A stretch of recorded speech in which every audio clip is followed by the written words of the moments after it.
So for the past few weeks, I have been taking you along behind Mhiribidi House, behind the scenes, just trying to get you guys to have a better understanding of what our life usually involves, how we've managed to get to where we are. That what we've accomplished so far was through hard work, day-to-day hard work that people do, which is going to work, working for your family, doing extra hours to try and make it. And again, as I've been doing these videos, I've also been learning some things as well along the way, in my thinking process in terms of what wealth actually is all about. Because people look at wealth in different ways, and what you classify as wealth could be different from what I classify as wealth. So it's not a wealth building journey, but it was just to try and get you to think that, if a person like us can actually do something like building Mhiribidi House, like start a homestead, it is possible. Because people always think that, you've got to have lots of money, you have to be loaded with money for you to do something. And in our case, we're trying to share with you guys that, the narrative is actually, not like that. Anyone, if you put your mind to something, if you make the right sacrifices, you can equally achieve something similar. And I always find it quite interesting, I should say, because I've received a lot of requests from quite a few guys on how much it has actually cost us to achieve what we've achieved. Guys, I have not done a cost video for a very good reason. We've started building. We started building this house. I think this year is our 11th year. Um, so even if I wanted to start giving you cost of what we've spent, it's not the same, because cost of living has gone up. Prices are so different to what they were back then when we started building. So actually be giving you false cost. That's why I've not actually done a cost video on the house. But what I'm finding useful, what I feel will help you if you are on a building journey now, is that, I'll be sharing with you our building journey, the mistakes that we've made along the way, and how you can avoid that, things to look out for, and so that you are going in your on your building journey with eyes wide open, and you know exactly what you should be looking out for, what you should be doing, how to source certain things, and the type of contractors you should be engaging. So I'm using our challenges we've encountered, and even our wins as well along the way, to help you, so that you don't fall for the same mistakes or same challenges as we have. So that, which I feel is more valuable than me coming out here and saying, oh, the building cost us this much money. Because if I can take you back, if you've been following our journey, you know that we've had to redo some of our works quite a few times. From plumbing, we've had to redo our plumbing 3 times. We've had to redo our roof, and we will likely be redoing our stairs. And we've had to redo something. So even if I'm to start giving you figures, that they will not be accurate, because we've spent far much more than what a standard build would actually cost. Um, so I feel it will be more value for me to share what we're doing, like I've been doing, the challenges we faced, and how you can avoid such you know such challenges as well for yourselves. So that's what I promise to be delivering on this channel. Kind of give you a guide on, if you are gonna start a build, what should you be aware of, from the process of buying land, where when who you should be engaging and stuff like that. So even with the homestead as well, we're still, I think we've got our hands in different pies, and it takes quite a lot of money to do some of these things. Take, for example, farming. Farming, we tried the farming thing last year. Obviously, we started late, but the reason I've not come out here to speak about, the produce of the homestead is I just felt like there was not much to speak about, to be honest. People talk about, oh, farming is this, farming is that. I don't think it's easy as people put it out there. And I think it needs a lot of you need a lot of money in it to invest into it. Because if I think of how much money we've put into it, and then I look at the output, so far, let's put it this way: the long story short is, so far I've not been impressed with the outcome of what we've done. But am I giving up with the homesteading thing? Absolutely not. Because remember, me and my husband, we've never farmed uh, anyway. I mean, I know my husband's side. I can speak for what he tells me. From his side, when they were young, they would go to their family farm, and farming would be going on there. But for me personally, I grew up in the city, and we never used to uh, be doing those type of things. Yes, I might have gone to my mom's my grandmother's place, even my dad's actually, but it would only be like for a few days to about a week, and we were quite young then, so I can't really say I do have experience in farming, but it's definitely something I've got a very strong interest in. I love to see things grow. If you've also been watching in the last few weeks, I've been sharing with you my garden here in the UK. I'm trying to grow my own vegetables.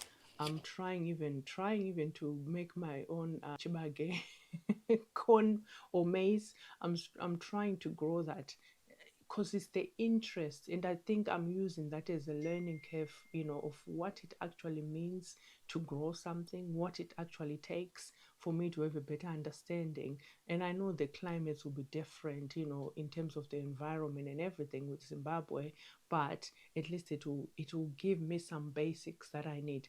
So I've always had this interest in the type of homesteading type of lifestyle, and I'm so looking forward to when I'm actually on the ground to becoming hands-on on that side of things.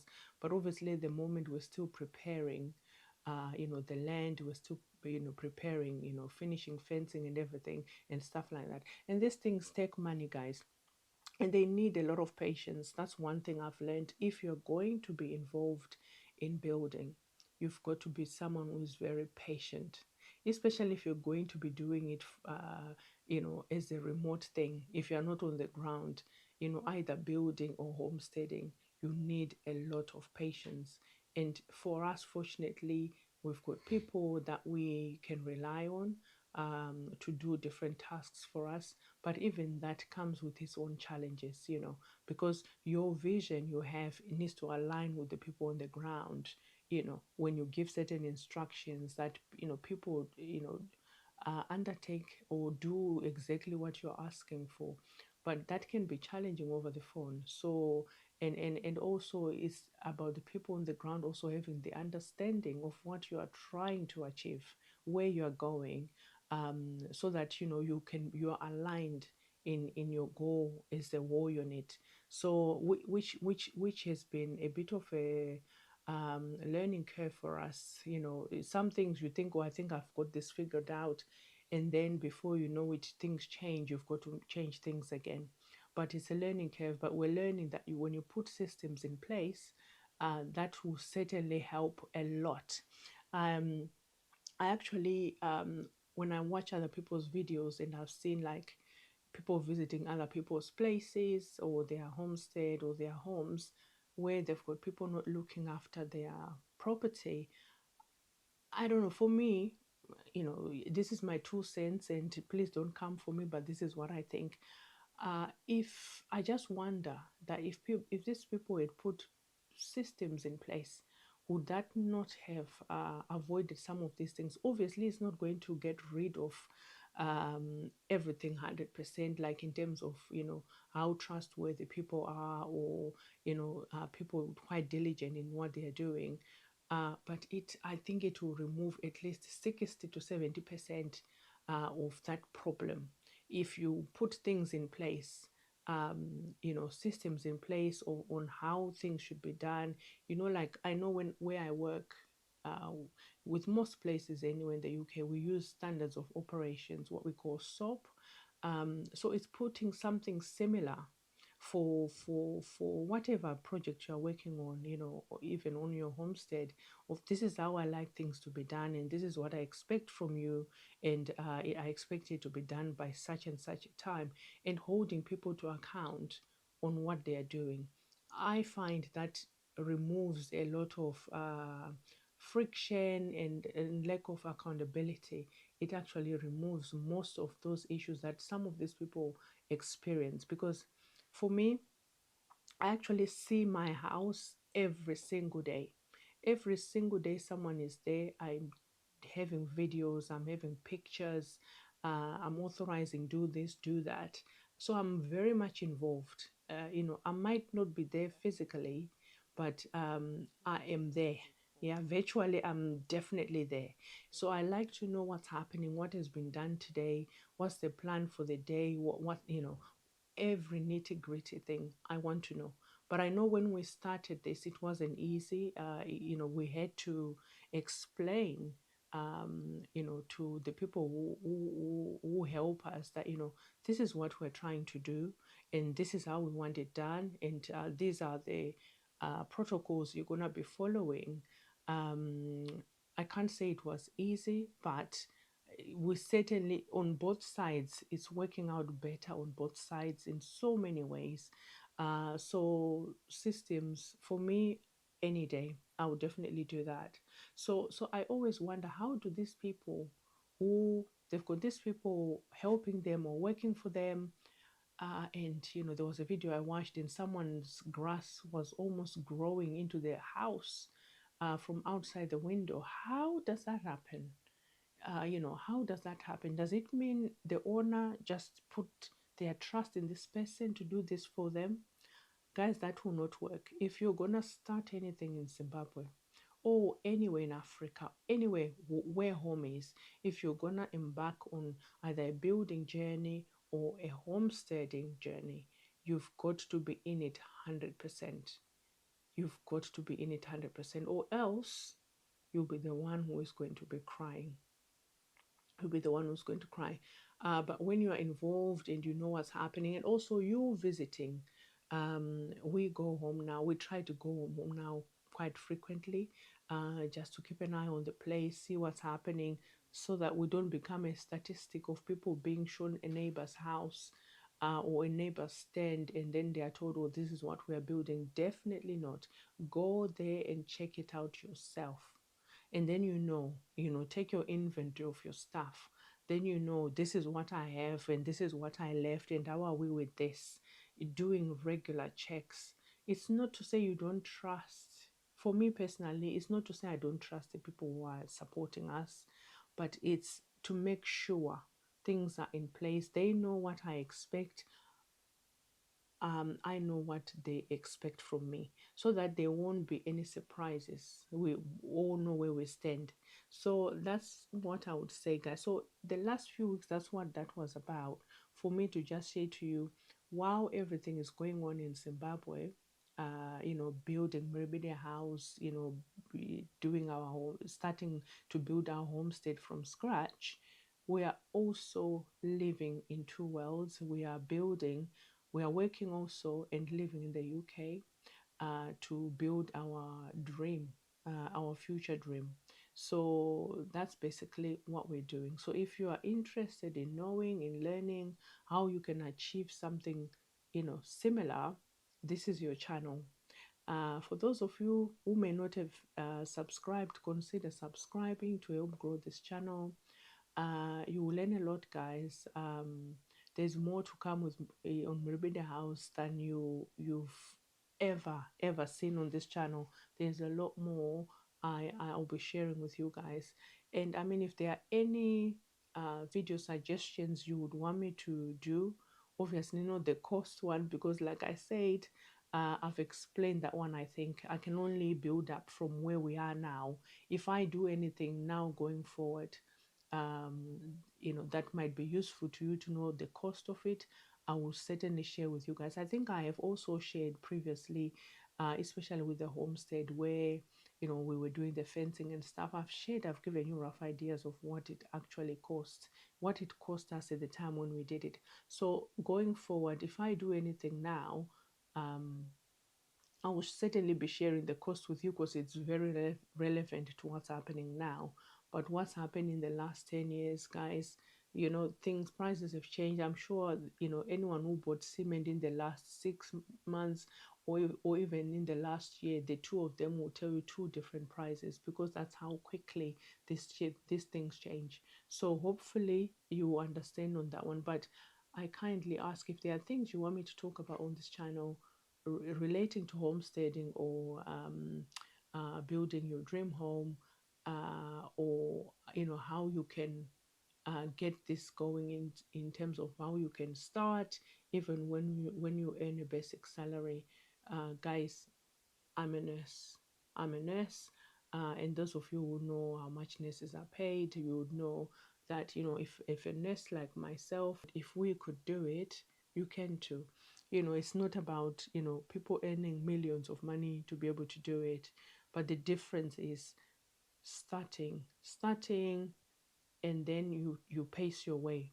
I've shared videos as well with you guys on, you can do part of your home, live in it, partly live in it in the finished side of your home, and then carry on building.